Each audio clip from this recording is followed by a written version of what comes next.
ไปจากเน็ตไปก็เดินกันนี่นะโอ้โหเข้าไปครับถึงรถกดสารตรงที่มาแต่โปอีเฮอริเคนตัวไม่หยุดเลยแล้วแต่เขาเก็บนะครับดึงเก็ตเข้าไปแล้วโอ้ยรอดพยายามจะฆ่าเก็ตไปที่เขาตีออกมาได้จริงๆครับเกิดเรื่องดูความกลัวถ้าในใจเมื่อกี้ไปหมดแล้วอย่างนี้เข้าหมดแล้วนะอยู่ทั้งสองที่เพื่อนที่เนี่ย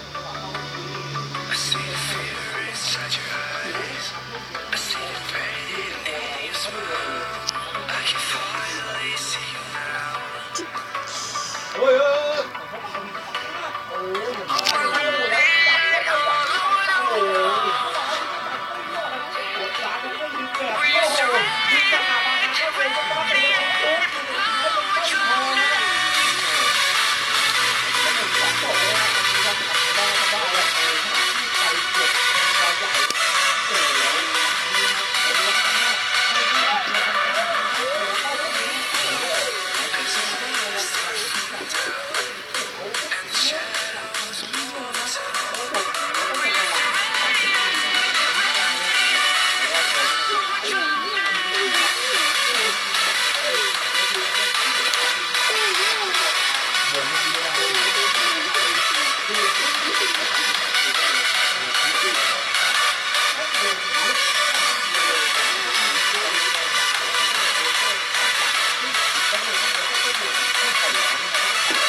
อยู่รูปสาวเลย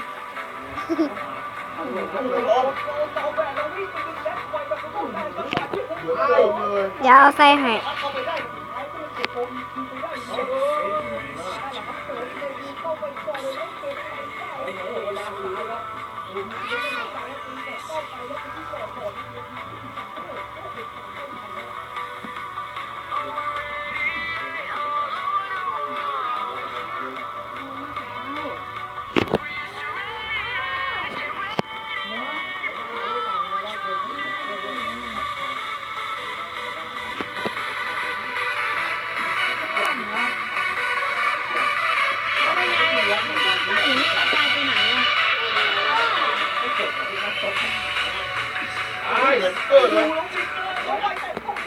โอ้ยโอ้ย